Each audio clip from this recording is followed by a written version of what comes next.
Good afternoon, everyone. Welcome to today's webinar hosted by the University of Illinois Extension and Rural Partners. We're going to hear about blending TIF and business development districts for community growth. We've got some great speakers today to hear from. I'm going to give just a few announcements before we get started. In case you're not familiar with Rural Partners, we are the state's Rural Development Council. We have a volunteer working board, and we run off of membership dues for the programs that we offer. So if you're interested in learning more, we'll put a link in the chat to our website. Feel free to reach out if you are interested in becoming a member or have questions. Rural Partners is very thankful to Extension for allowing us to be part of this series, co-hosting with them. We offer these webinars, try to do that fairly often, at least 2 or 3 a month is what we aim to do. Sometimes we have to take a bit of a hiatus, but we're back at it. And we appreciate you being here. And there will be a recording of the webinar located on the University of Illinois Extension's YouTube page for anyone that you think might be interested in this information that couldn't make it today. So again, thanks to Extension, and we'll get started. So our 3 speakers today include Steve Kline, who is the president and CEO and registered municipal advisor representative at the Economic Development Group. We also have Gwen Crawford, who is the vice president of financial analysis and a registered municipal advisor representative for the Economic Development Group. And we have Herb Kline, who's an attorney and president of Jacob Klein. So we are so thankful for their time today and for them being willing to educate us on these topics and what they're doing in so many communities across the state. I'm going to hand it over to Steve. And if you have questions, please include those in the chat box and we will get to those questions at the end.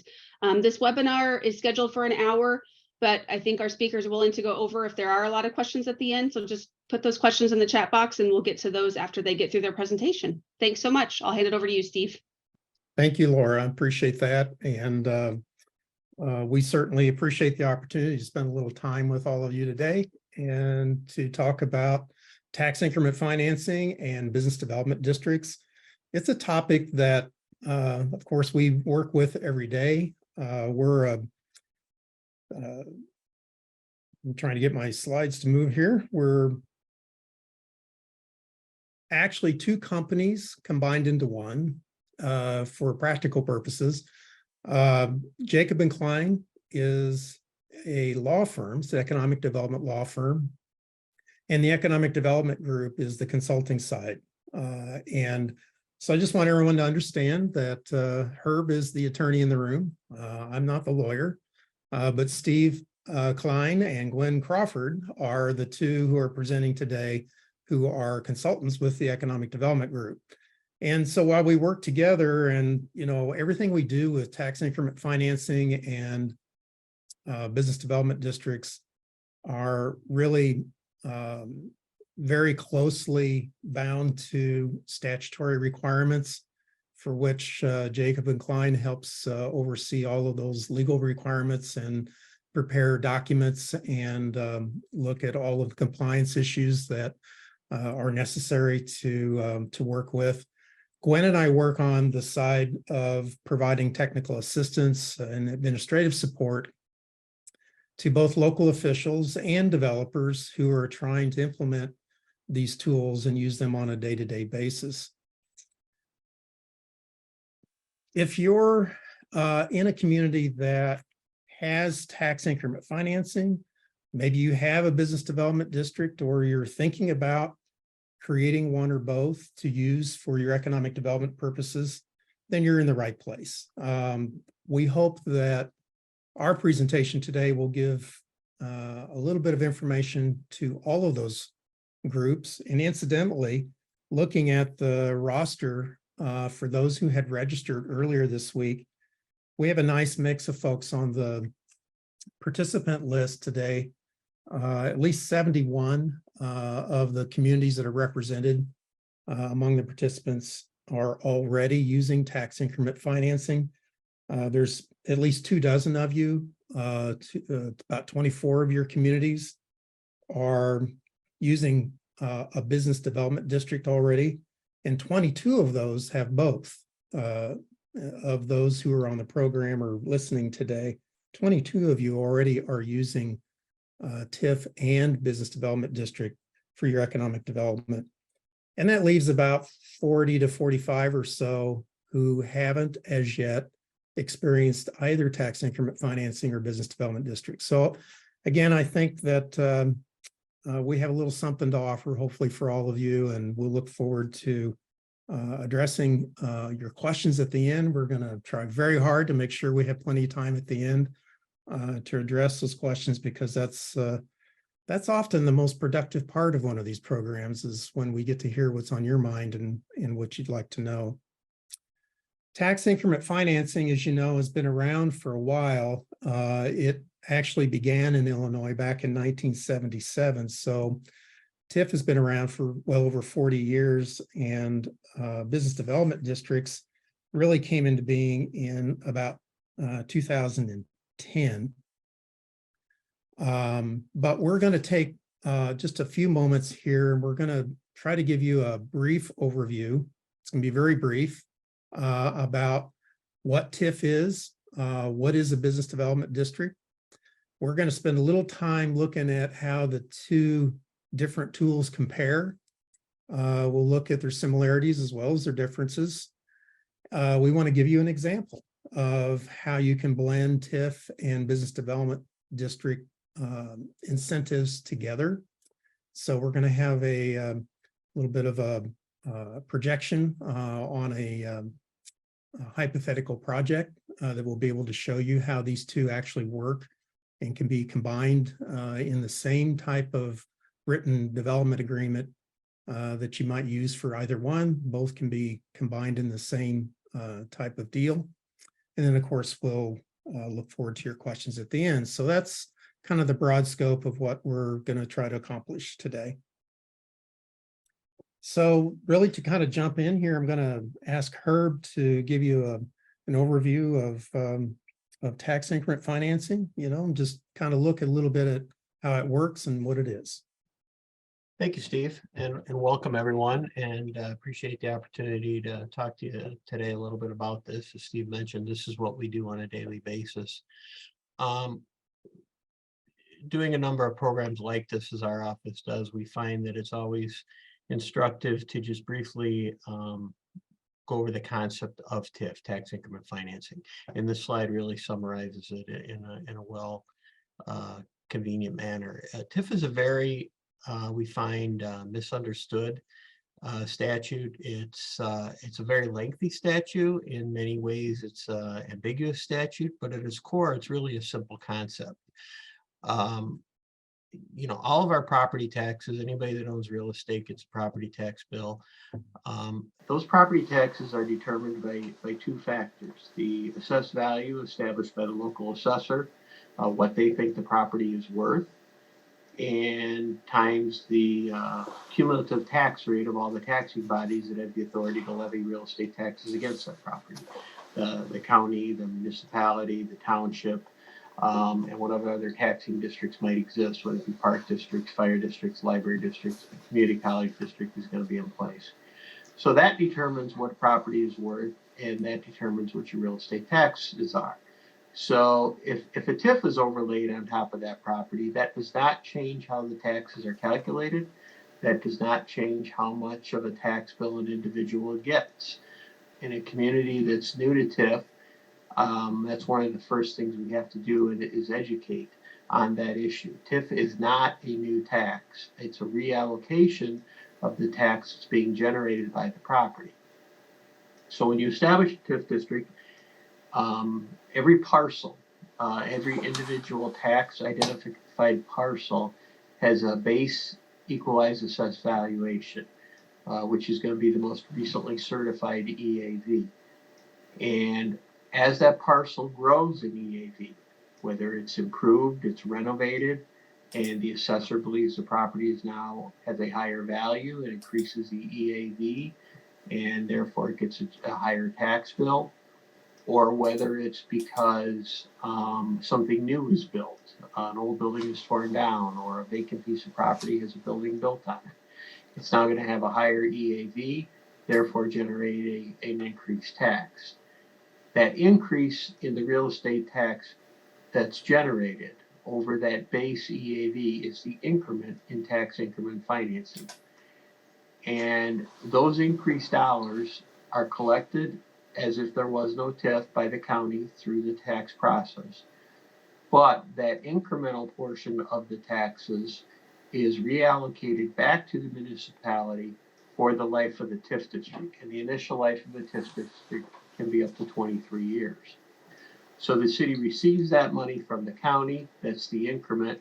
The base part of the real estate tax bill that was generated based on the base EAV continues to be allocated to all the taxing bodies that make up the tax bill in proportion to their levy and their tax rate. But the increment portion is returned to the municipality, and they're authorized to use it under the TIF Act for certain things. They can only use TIF funds for certain dollars. Infrastructure improvements is a big use of TIF dollars, water, sewer, roads, and then certain costs of a developer that's developing the property. That could be the incentive that's made available to them through TIF. So that's how the revenue is generated in a TIF district. You need growth. Just because you establish a TIF district, you necessarily don't have dollars to work with. You need somebody to either improve the property in the district, whether it's by renovation or building new. So TIF is used throughout the state, and Steve, if you want to roll on to the next slide. TIF is used throughout the state of Illinois. It doesn't matter the size of your community. We have TIF districts in communities of several hundred people versus the largest cities in the state. The city of Chicago has at last count 134 TIF districts. So the size of population doesn't matter. Geographic size, the act requires that a TIF district be at least 1.5 acres. So you can see that the realm of possibilities is endless. Periodically, our office compiles data from the Illinois Comptroller's Office and the Illinois Department of Revenue as to how many active TIF districts there are in Illinois. And that number is fluctuating always, because there's TIF districts coming online that are being established, but there's also TIF districts that are expiring. But there's about 1,400 TIF districts active in Illinois. There's 102 counties in Illinois. As of this compilation, 97 of them were using TIF, so it's used widely throughout the state. The region of the state doesn't really matter. It's always instructive. We know, because we primarily operate in what is considered the downstate counties. Everything outside of Cook County and the suburban counties have over half the TIF districts. About 52% of the TIF districts are in downstate Illinois. And, you know, we would contend it's used widely throughout the state because it's successful. And the size of the project is going to vary, but that's also relative to the dollars involved. Obviously, an office building in downtown Chicago is going to have a higher construction cost and a higher EAV than an office building in Canton, Illinois. At the same time, it's both going to generate increment, and the increment can be used as the TIF Act allows under the statute. So if there's any questions about how TIF operates, you can certainly leave those in the chat, and we'll get to those. But we just wanted to give that brief overview of TIF, and I think Gwen is going to give a brief overview of business development districts. She is, Herb, but right before we do that, I might mention also that in 2021, we were able to do a webinar in 2021 with University of Illinois Extension and Rural Partners, and we took a real deep dive on TIF. And that recording, I think, is still available at the University of Illinois website, and it's also available on our website as well. We have TIF basics. If you have trouble sleeping at night and you want to just study TIF for hours, you can certainly find more information out there. I would just encourage you to make sure you're looking at Illinois and not some other state, but there's certainly a lot more information available, and we can direct you to that. And I'll give you some links toward the end of the webinar today as well. So that was great, Herb. I appreciate it because we can spend hours talking about TIF. But let's move on. And Gwen, if you would be so kind to give us a little overview of business development districts. Okay, thank you. Municipalities can increase their sales tax up to a 1% increase, and that can be done in 0.25% increments. For retailers, occupation tax, service occupation tax, and a hotel operator's occupation tax. And this area is set up similar to a TIF. You lay out an area of town where you want to collect that BDD tax, and then the BDD tax then is applied to all the addresses in that area. And the BDD Act gives authority to non-home rule municipalities to impose this additional tax within this qualified area without doing a referendum. Department of Revenue collects the tax and disperses it to the municipalities every month with your regular sales tax distributions. And the municipalities are responsible for collecting the hotel tax. While TIF relies on property tax ID numbers, the BDD actually relies on the individual addresses that are included within that BDD. So it would apply to all addresses in the area. So that it not only includes commercial properties, but also any residential or industrial properties in that area they would also collect the BDD tax on those properties. There was a act passed in 2020 by the state called the Level the Playing Field legislation. And due to that, as of January 1st of 2021, all remote retailers and marketplace facilitators who meet certain thresholds have to register and remit the Illinois Retailer's Occupation Tax for online sales. So it does apply to residential and commercial and industrial properties, all addresses within that business district you would apply that tax to. Currently, there are 243 BDDs, and they're all listed there on your screen in Illinois in 154 different municipalities. So out of all the cities in Illinois, there's about 12% right now using BDD. And as of May, the total BDD tax that the state collected was about 4.4 million, and that was just for the month of May. So they collect that each month and distribute it out to each city. Great. And the business development district area, Gwen, as well as TIF, they can overlap one another. Right. And we're going to talk a little bit more about that here in a moment. But that's really the kind of the essence of why we're suggesting you can use both of these, because they each have to have their own redevelopment project area that qualifies under the statute, but those areas can overlap. They could be the same, or they could just be, some portion overlap a TIF area and vice versa. But where those two do overlap, we're going to show you that they certainly can work hand in hand.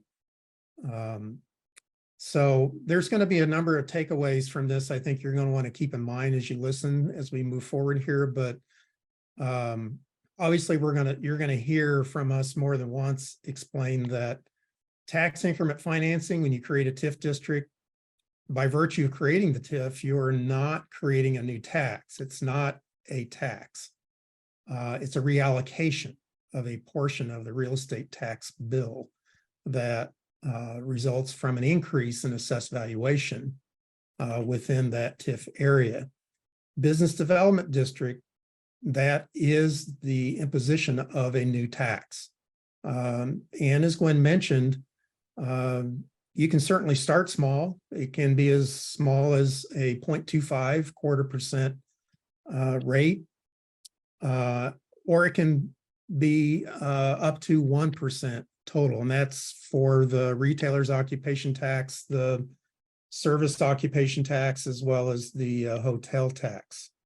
I think, Gwen, one of the questions we often get is about that service occupation tax, and that really doesn't mean a tax like on a new a service that you're being provided, like if you have your car serviced at an auto dealership, you're not paying tax on the service of having your oil changed, but you're going to pay tax on the oil filter and the parts. Mhm. And so the parts are going to apply, for business development district. There's probably some other examples, and we'll hit upon those here in a couple of minutes. There's also exceptions in the business development district tax also. A couple of those big ones, Glenn, maybe like automobiles and anything registered, right, Mhm. to the Secretary of State. None of those are subject to a business development district tax. Those are all exempt from a BDD tax. But again, the parts that they might sell are going to be taxed. Mhm. And I think another big takeaway when you think about business development district versus TIF also is that it's really focused on BDD is really focused on the address. And you mentioned this, that every address within the BDD is potentially subject to that tax, right? Mhm. Whereas with TIF, the real operative measure for TIF as far as how large the area is or keeping track of the properties is really based on the property ID number, the PIN number, as relates to the tax bill. But for business development district, Department of Revenue wants to know about addresses. Mhm. So we'll get there and talk a little bit more about that. Steve, real But quick. Sorry, yes, I'm going to interject with a question because I think it will be helpful before we move on. There was a question about what is a SSA? well, an SSA is a special service area. A special service area tax is typically created by a community for a very limited purpose, or for an area that perhaps, for example, there might be a street that's in really bad disrepair, and the property owners on either side of the street agree that it needs to be repaired, and the city might create a special service area, special assessment, if you will, that those properties that are affected by that improvement might pay that tax. Special service areas also have another meaning, and I could defer to Herb here if he wants to talk about special service areas as kind of also Well, I would relating just, to the finance world. yeah, I would just say that it's the imposition of an additional real estate tax on a defined boundary area. Yeah. And historically, they've been used, as exactly Steve mentioned, to make some public infrastructure improvements in a certain area of town, a road, water, sewer, that type of thing. However, sometimes they're used as kind of a backstop for financing a project that's primarily being financed with TIF revenue. If you think about a project is going to be built, and we're estimating what it's going to have an assessed value of, and what type of real estate taxes it's going to pay, and it's going to generate increment that's then going to come back. Well, if there's significant upfront costs, getting water and sewer to the site, or the property had some environmental contamination, there's significant upfront costs to decontaminating and cleaning the property. In limited cases, a municipality may look at financing that up front. So if they were to issue a bond or borrow the money to pay for those upfront costs, then expecting that as the TIF revenue is generated, and remember, property taxes, there's always that lag, because something has to get built, then it has to get assessed, and then in Illinois, we pay our taxes a year late. So there could be, depending on the assessment process, a 1.5 to 3 year lag in actually receiving the TIF increment revenue. So sometimes an SSA is put in place as a backstop in case the TIF revenue doesn't come, or doesn't come at the level that it's expected to come at that point, the SSA would levy a high real estate tax bill to that property that's being benefited by the infrastructure if the TIF revenue isn't sufficient to make the bond payment for this, the money that was borrowed up front to make the improvement. So sometimes it's used in that regard as well.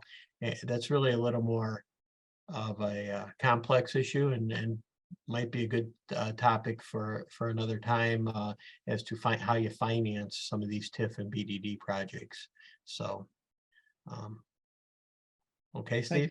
Yeah, thanks, Laura. I see also you draw my attention to the chat question. Part of that question also was as to whether counties are involved in TIFs and BDDs. And as far as establishing a TIF district or a business development district, what we're referring to today are statutes that are that provide authority solely to municipalities to establish these tools. There are some instances, and we're not going to have time today to kind of run down that rabbit hole, but there's other statutes available where certain counties in very limited circumstances have established tax increment financing districts, but they have historically been for extremely large projects that are going to generate a lot of jobs and require millions of dollars of investment. But the TIF Act, as we commonly refer to it, only provides authority to municipalities to establish a TIF district. And likewise, the Business Development District Act, the legal authority, is specific to municipalities also. We'll talk here in a moment. We're going to look at some of the comparisons between TIF and BDD, and we'll kind of circle back to a little bit of this again. But other taxing bodies are more involved with regard to creating a TIF district than they would be with business development district. Also, a business development district is something that the municipality really has sole authority and control over establishing and administering itself, and does not result in or require a lot of discussion with other taxing bodies.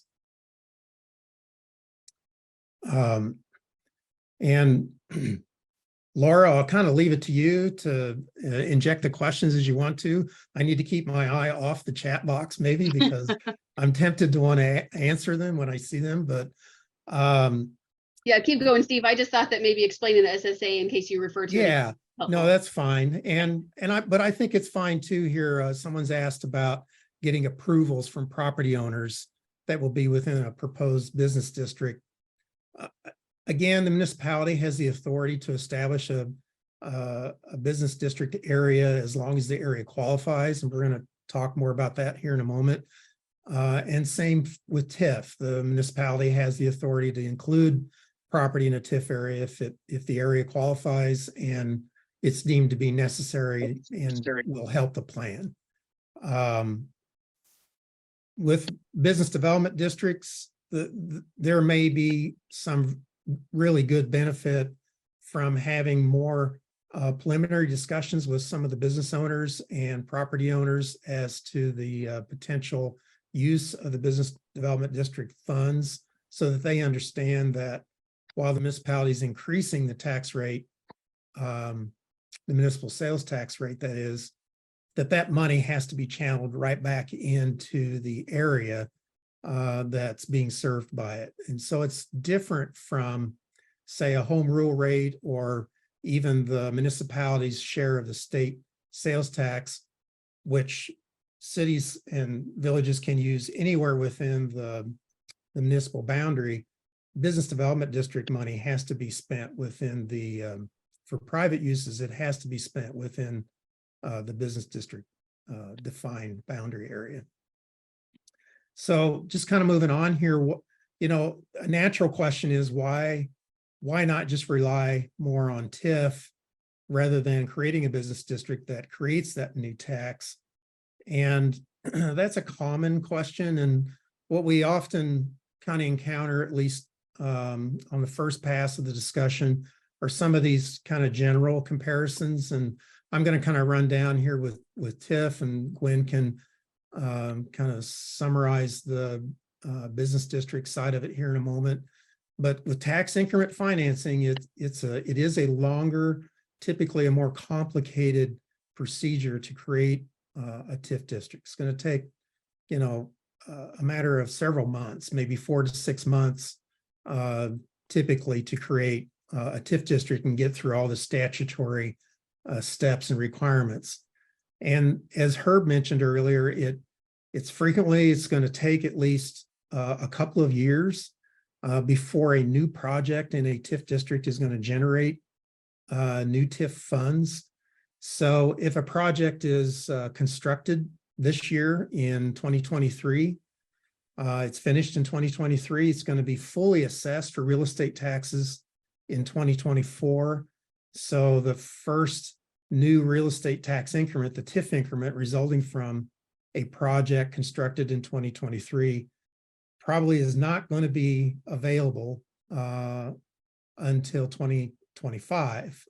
Some counties do partial assessments earlier as a project is completed, but generally, as a rule of thumb, there's about a 2-year lag between when a project is finished and when you see the TIF increment. Other taxing bodies may be affected by tax increment financing. Again, we've covered this in other programs, and Herb and I are going to be at the Illinois Municipal League conference this year. We'll be talking a little bit more about this as well, but other taxing bodies can certainly work with a tax increment financing district. Municipalities have all kinds of authority to be able to work with other taxing bodies, and we have for many years encouraged collaboration between cities, towns, and villages and their other taxing districts to work together to try to come up with a plan that will benefit everyone. And then one of the big concerns typically with tax increment financing is that the vertical construction of new private buildings is not a TIF eligible expense. All of the site preparation and getting the land ready to build on and other costs we're going to look at here in a moment. There's a lot of flexibility with TIF, but one of the things that is not eligible as a rule is the vertical construction from the ground up of any new standalone private building. There are some exceptions. Certainly public facilities can be constructed by a municipality using TIF funds. And in some cases, there are allowances for reimbursing costs on affordable housing that might be built. But by and large, new vertical construction is not a TIF eligible cost under TIF. So, and as Glenn's going to explain, there's some stark differences here with business district. Thanks, Steve. BDDs can be set up usually within 2 to 3 months, so it is a little bit of a quicker process. The process only involves a few ordinances, a few publications, and then a public hearing. The Department of Revenue will accept new BDDs 2 times a year. So that's they'll accept one on or before April 1st and on or before October 1st. And then the BDD tax would start either on July 1st or January 1st. So there's 2 times a year you can submit them, and 2 times a year they'll start the tax. The Department of Revenue starts making those monthly disbursements usually within a few months after the BDD tax starts. So you would be able to access those funds quicker than with TIF. Usually within 4 to 6 months or so, you would start receiving those funds. The Department of Revenue does notify businesses of the increased tax.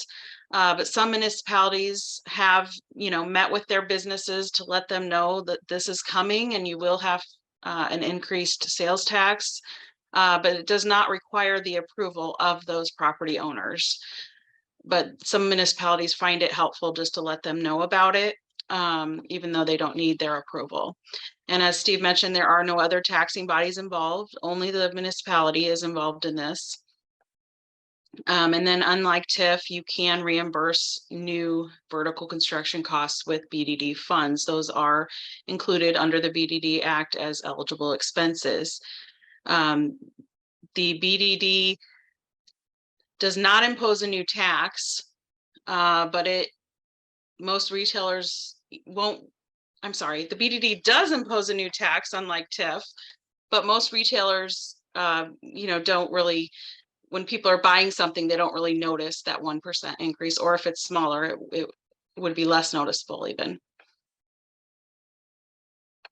Yeah, so 20 cents on a $20 meal, basically is what we're talking about. Right. If you do the full 1%. And what we often do recommend is that in part of that preliminary analysis and review that a municipality might go through before creating a BDD, take a look at what your tax rate is.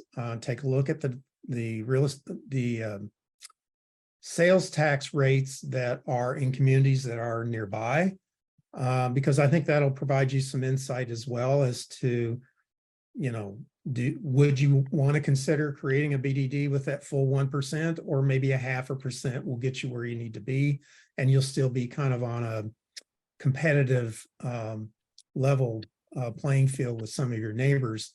And that's often a question that we encounter when cities are first taking a look at business development districts. We want to take a little bit of a deeper dive into some of the comparisons here. And if we hadn't had any other slides in the presentation today, if we just had this one, we could probably spend the full hour on. But we'll kind of plow through here, and there's a few key points that we want to try to make sure that you take away today and can remember. Again, with TIF, it's not imposing new tax. BDD is a new tax. Length of time is shorter with a business development district than it is with creating a TIF district. The lifespan, interestingly, of TIF and BDD is 23 years, but it's not the same kind of years, is it, Gwen? No, with the TIF, you get to have 23 years, but since you pay taxes a year later, it actually ends up being 24 years. So the BDD, since that tax does start coming in earlier, you're going to have 23 years from the time that tax starts. So you don't get that extra year on the end there with the BDD. Right. So TIF's based on tax years, BDD's based on calendar years. Again, both TIF and BDD have to be established for a designated qualified area, a boundary. And we're not going to actually look at a boundary today, but I did want to give you a little bit of a little insight on what qualifies an area. Most of you are already aware with TIF that we're looking at the physical features of the property. There's about 13 or 14 different criteria we look at to evaluate whether a TIF area is going to qualify and there's a different set of criteria for improved properties that have structures on them versus vacant properties. But typically we're looking at the conditions of the buildings, the extent to which the buildings may be deteriorated or outright dilapidated in some cases. We're going to be looking at the public infrastructure that is affecting the ability of those properties to receive new private investment and interest. So if you have lack of streets or deteriorated streets, you have stormwater issues, flooded basements. If you have deteriorated or missing sidewalks, deteriorated curbs, lack of other types of public infrastructure in the area, those are all impediments that may be preventing the area from growing. And those are all things that are of concern to TIF. With business development districts, we have those same kinds of criteria that we're looking at, but with business development district, it's a little different in so much that the BDD Act actually focuses on, puts more emphasis on a few other things, such as, there may be unsafe or unsanitary types of conditions in the area. An example of an unsafe condition might be you have a a retail commercial downtown or a retail area in one part of your community that's near a residential neighborhood, but maybe there are no sidewalks between that residential neighborhood and that retail area. It could be along a very busy road. And so pedestrian traffic is either, foot traffic is either impossible or it's dangerous for people to be able to shop at the retail area. That's just one example. Obviously, deterioration of site improvements. We're looking for obsolete platting. If you have property that would be difficult to configure a building on it or to assemble a site, that can be a qualifying factor in a business district. Defective, non-existent street layouts is something we look at. We also look at things like any kind of impediment toward the area being able to provide housing accommodations. Housing accommodations is discussed in the Business Development District Act as being an important factor because, we want the community to be able to grow. And the more the community grows, the more people are likely to shop and the more business district tax the municipality is likely to generate.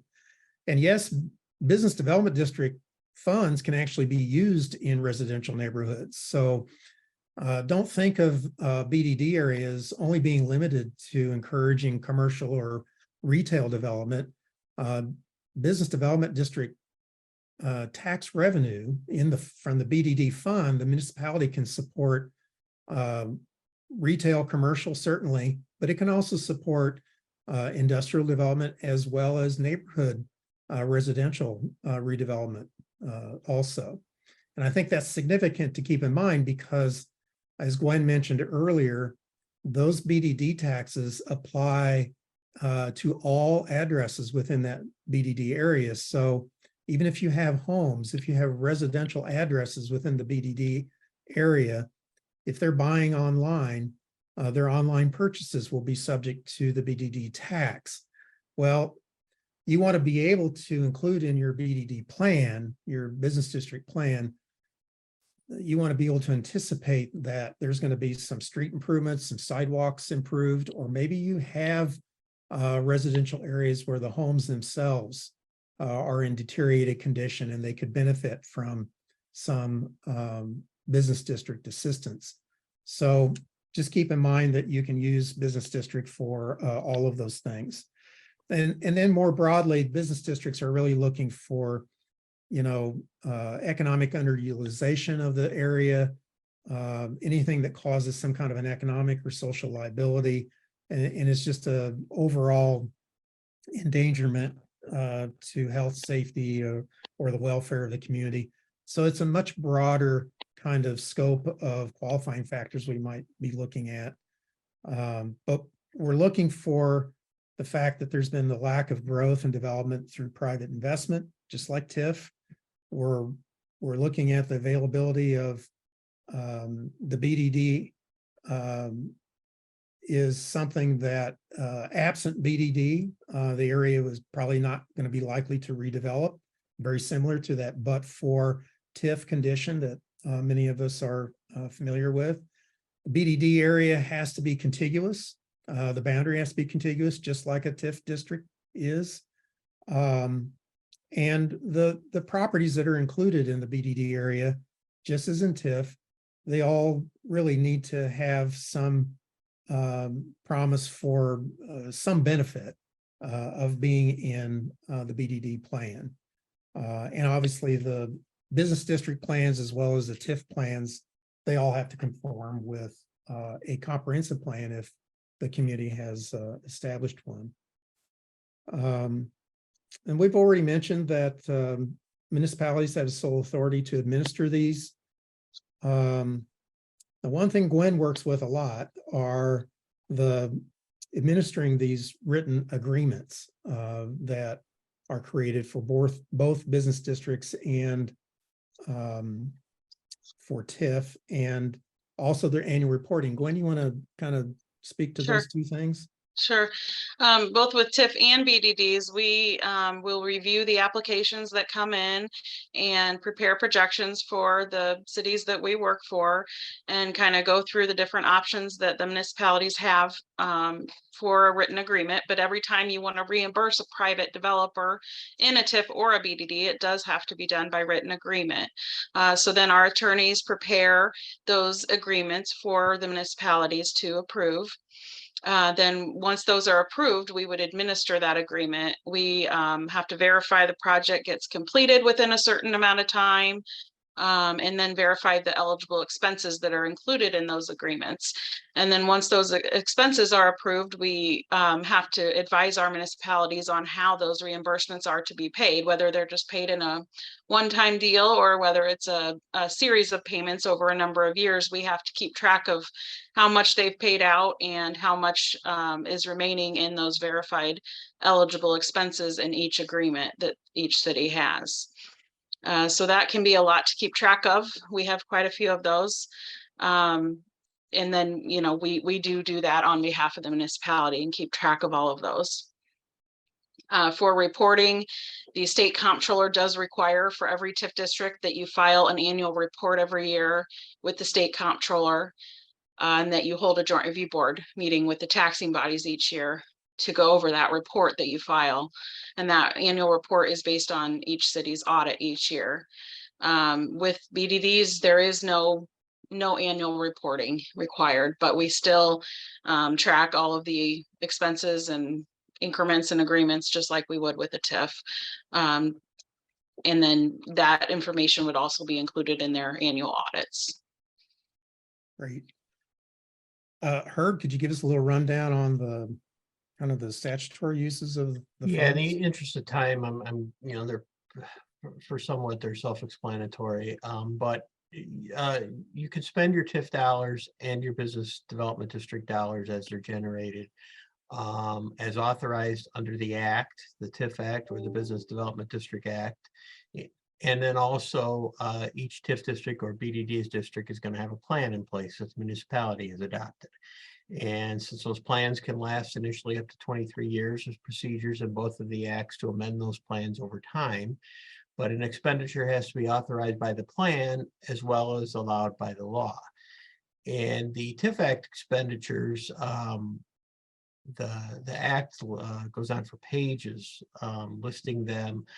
Some are clearly defined, some are not clearly defined, but this is a good summary of the most common expenditures that are paid for out of TIF as well as BDD. And typically the professional costs, the property acquisition, the cost to acquire the property, and then get the property ready to build on, the site prep, whether it needs drainage control, remediation because it had some environmental contamination, leveling, bringing in fill, those types of things, grading. Those are a lot of times your big numbers, and those are going to be eligible whether it's TIF dollars or business development district dollars. If you're dealing with an existing structure, the renovation of it, the improvement of it to prolong its useful life is going to be eligible expenditures. All your public infrastructure is. As Steve mentioned earlier, the vertical construction of a new private building, you cannot use TIF dollars for it. If it's public infrastructure, building a new water tower, a new police station, that can certainly use TIF dollars. But if it's TIF dollars only, you can't use vertical construction for new private buildings. You can use business development district dollars for that. Another one is job training, retraining, that they have a difference. You can use TIF dollars for job training. We see this a lot where the municipality enters into agreements commonly with the local junior college. It's a new industry coming to town. It's going to receive a TIF incentive. Some of those TIF dollars might be allocated to the junior college to provide some job training for that new industry, to provide employees for that new facility that's opening. The business development district does not address job training and retraining. So unfortunately, we wouldn't be able to say you could use business development district dollars for that. So it's important that your plan mirror what's allowed under the Act. And anytime you develop a plan, You have to put some particularity in there. You're estimated, these are the types of costs that we're gonna estimate could be incurred over the next 23 years. We're gonna allocate some dollars to them. But like I said, you can amend that over time. Steve, you want to roll on to the next slide? Sure.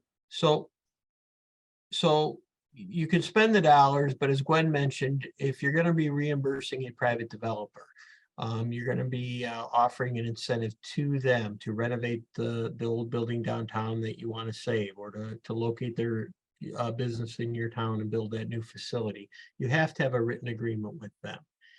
And a question we often get is, does that developer have to pay prevailing wage on their project if they're receiving a benefit, whether it's through TIF dollars or even through a sales tax incentive, which business development district dollars are sales tax dollars. And the current position, as stated on their website of the Illinois Department of Labor, is that those do not require prevailing wage to be paid. So if it's a pure reimbursement to a developer of some TIF dollars that they're going to generate, they're going to get X percentage of the TIF back over a period of time, or even in a lump sum. The Illinois Department of Labor does not interpret that as triggering the prevailing wage requirement. Now, if it's public infrastructure that's being built, and even if the developer is going to install the roads to the new development at their expense and then dedicate them, there's a plan to dedicate them to the city once they're done, then we believe that prevailing wage would apply. But if it's pure developer reimbursement to renovate the building, to get the site ready to build the new building on, the Illinois Department of Labor says that prevailing wage would not apply. That doesn't mean a municipality cannot require prevailing wage if they want to as part of their agreement. I'm aware that there are municipalities that require that if you're going to receive any TIF benefit, it's going to be a prevailing wage project. That can be a local decision, but the state is not requiring it at this point. That also doesn't mean that somebody might challenge that position of the Illinois Department of Labor and try and get a different ruling from a court of law. But that's the status of the law right now in Illinois. And we get that question all the time. So if you're going to reimburse a developer, you have to have a written agreement. And the most conservative way is the pay-as-you-go reimbursement, the far right method on the slide for a municipality's perspective. So the developer promises he's going to improve this property, and we've run a projection that he's going to generate a $50,000 in increment a year. So the city negotiates with him to reimburse him some of his TIF eligible costs that are allowed under the act and under the TIF plan at some percentage on an annual basis as he generates the revenue. So if developer, the incentive is on you to perform. You build what you said you're going to build. It gets assessed at what you said it's going to be assessed at or close to it. And we'll reimburse you some negotiated percentage of that increment on an annual basis, as long as you have costs or until the maximum amount of reimbursement that the city's agreed to give you is attained. And that's usually the first option that we look at if you're a municipality, because that keeps the municipality out of the risk business as much as possible. The risk is on the developer, and frankly, there's an incentive on the developer to get it built and start paying a tax bill as soon as possible, because then they have a longer period to recover as the time on the TIF district is running. There are other ways to structure a reimbursement agreement, depending on the project, depending on if it's going to also generate sales tax, if the building is so important to the community to be saved, if the business is so important to the community to attract, if the number of jobs that are created. You can do grants. The city can advance funds, and that's where you get into some of the financing ideas that we talked about earlier. And SSA is one method. You can do forgivable loans. You can do outright loans where the city's going to take a mortgage against the property. Often the city ends up being in a secondary position on the mortgage because the developer's primary financing lender, who's providing the construction funds to build the facility or renovate the facility, is going to insist on being primary. Many times we do forgivable loans, that if you're going to renovate this business, we're going to advance some money up front to you. We'll forgive 20% of that, for example, over a 5-year period, as long as you're open up and operating over that 5-year period. So there's different ways to structure it. All of those involve varying risks to the city. If you go beyond the pay-as-you-go reimbursement, many times we are able to build in some language to try and minimize that risk, whether it's collateral such as a second mortgage, whether it's through an SSA that would kick in with if you don't generate the increment sufficient to pay back the amount that's been advanced up front. But there's always risk involved if you go beyond pay-as-you-go. So those projects really need to be evaluated carefully on a case-by-case basis, and to see how important they are and if there's another way to function them. And the other thing that's not on this slide, many times the incentive of the TIF reimbursement and or the sales tax dollars generated through a BDD that are going to be returned to the developer, that's part of the puzzle on funding a project. There's going to be the money that the developer is contributing. There's going to be the money that the developer might be borrowing, financing the project. There might be other grants available through the state of Illinois, through a county fund, through a local chamber fund. So all those have to be combined into funding the project. So I think I'm going to turn it back over to Gwen to walk you through a project quickly as we're approaching 1 o'clock as to how you would combine TIF and BDD funds to fund a project. Before Gwen starts, this is just an example, and I'm going to, as she's explaining some of this to you, I'm going to throw in the chat box a link for our slides today. So you'll want to come back and visit this slide and study it a little bit more. But Gwen, why don't you kind of hit the high points? Thank you. This is, as Steve said, just an example of using both TIF and BDD reimbursements for a commercial retail project. In this example, the TIF was formed in 2015, so it would end in tax year 2038, payable in 39. And the BDD was formed in 2019, so it would end on December 31st of 2042 and go through calendar year 2042. This is a $5 million commercial project. So you can see on the bottom left there, then the taxable value would be 1/3 of that, or $1.6 million. And the base EAV of this particular property is $367,000. So then you calculate that increase in EAV and multiply it by the total tax rate, and that's how you get the TIF increment of $121,385. This project would be built in 2023, then assessed in 2024, and the first taxes would come in 2025. You can see that at the top there, the first real estate tax increment there in 2025, and then it runs through the life of the TIF. And then the sales tax, since it is on a calendar year basis, would start coming in 2024. And the total annual retail sales that are estimated for this project are 14.6 million. So based on a 6,000 a year of BDD taxes, and those would start in calendar year 24 and go for the life of the BDD through the 2042 calendar year. Let's see, so this is a pay-as-you-go reimbursement, as Herb discussed. So as the taxes come in each year, we are showing a 75% reimbursement to the developer each year of both the net TIF increment and the BDD tax. The TIF increment is net of a school share and administrative fees of 25%. So then you would have 75% of the TIF increment left over to reimburse part of that back to the developer, and then the village gets the other part. So you can see here the cap in this agreement was $2 million back to the developer, and they are fully reimbursed by year 2035. So then for the remaining life of both the TIF and the BDD, the village would get to keep the rest of that money. By using both here, the developer was able to get paid back quicker. And if we only looked at the TIF increment here, the developer would not have been able to get that full $2 million back. So it really is the best of both when you can combine these and share that revenue with the developer and then get them paid off quicker. Sorry, I'm going kind of fast, but I know we're out of time. So I think that's all. Go They ahead. know us well enough. We're always over prepared in our presentations. There's more material than we'll always have time for, but that was a good overview. And again, this is a slide that you're probably going to want to spend a little more time looking at. You can follow up with us if you have questions, of course.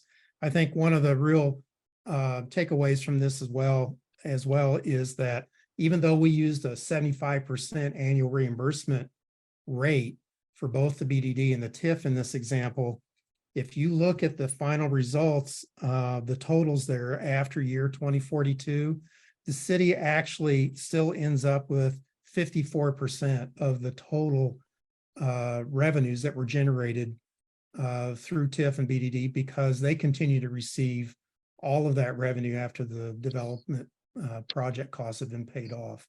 So there's a lot going on. There's a lot of moving parts to one of these, but we wanted to just give you an example of what one of those look like. Really, in summary, keep in mind that TIF and BDD are administered locally.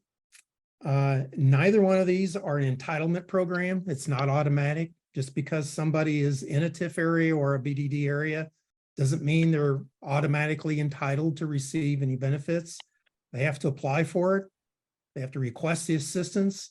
There should be a negotiated written redevelopment agreement. They need to verify their eligible project costs and complete the project.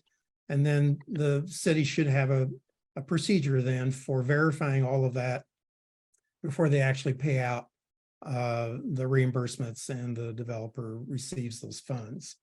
So we may have, we knew we were going to go past just a couple minutes, so we've got time for some questions, I think, Laura, if you want to. Yeah, great. Thank you all. For those of you that hung in there, if you haven't completed the poll, please do so. And I think Ann will close that out. There's a few questions here. I'm going to start reading through them. So Sure. TIF funds can be spent. Okay, I'm sorry. Let me start over. TIF funds can be spent on job training and retraining. Could workers' comp insurance costs be reimbursed for student workers / internships provided through WIOA? Steve, I can address that Sure. one. Insurance costs would generally not, I don't believe, be considered a training cost. Job training, as I mentioned, is typically educating, teaching the workers how to work in the industry that's receiving the TIF assistance. So I think insurance costs with the workman's comp or any other type of insurance costs would not be a job training expense. Okay. Here's a very specific scenario situation. We have an old developmental center in our town that needs demolished and redeveloped. Basically a new development project after it's all done or down. As far as TIF or BDD, would one be better than the other? There will be commercial and residential space in this 80-acre site. Steve, as the planner, you want to address that? I think I know what the answer is, but why don't you talk about how? I mean, more than likely, broad. yeah, more than likely, tax increment financing is a better option for a site where you're demolishing the old buildings and then you're rebuilding something new. And obviously, it's going to depend on what gets built as far as how it affects the assessed valuation of the future assessed valuation of the property as to how much TIF increment it's likely to generate. We would typically recommend that cities, if you have both TIF and BDD, you'd start your analysis with exhausting the use of the TIF funds first to see to what extent that project can support itself on TIF. And then business development district is a good second source to be able to get them to the finish line if TIF is not able to really return back enough reimbursement or reduce the developer's risk enough to cause them to want to do the project there. You might want to consider a scenario similar to what we just looked at in the projection that Gwen was just showing you. But typically that sounds more like a textbook kind of TIF project. Yeah, the only other factor that would come into play in the analysis is the commercial space. What type of sales, retail sales, and Exactly. or hotel, if it's going to be a hotel occupancy tax are you looking at?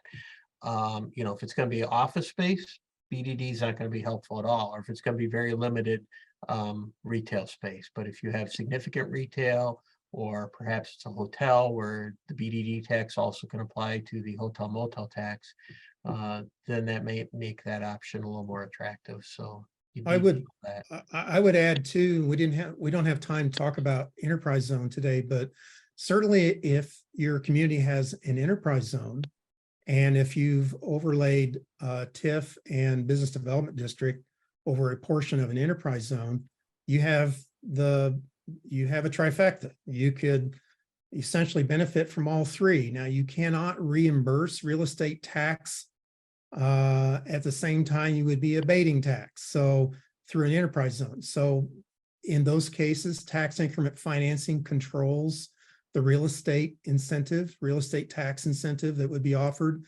But for enterprise zone, the sales tax exemptions on the building materials, the initial sales tax paid on the building materials would be exempt, and then also any applicable tax credits that the state may be offering through enterprise zone would be applicable also. So you could have TIF reimbursement, you could have enterprise zone sales tax exemption and tax credits, and you could also have business development district all in play on the same project. Thank you. And one more question. Municipality may pledge funds for debt service as well as matching grant funds, question mark? Yes. Okay. So applying for EPA grants or